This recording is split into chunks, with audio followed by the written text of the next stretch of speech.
10 Kuki-Zo MLAs have submitted a joint memorandum to Prime Minister Narendra Modi during his first visit to Churachandpur, urging early political settlement to Manipur crisis. The memorandum, signed by legislators from BJP, KPA and an independent, expressed deep anguish over what they described as total ethnic cleansing of their community from the valley areas of Manipur. The MLAs alleged state complicity in the violence, citing instances of assault, rape and forced displacement, and declared that peaceful coexistence under a single administrative setup is no longer possible.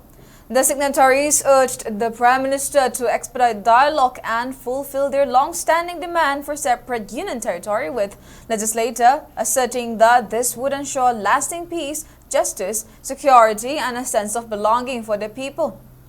The memorandum read that they can now live in peace only as good neighbors, never under the same roof again.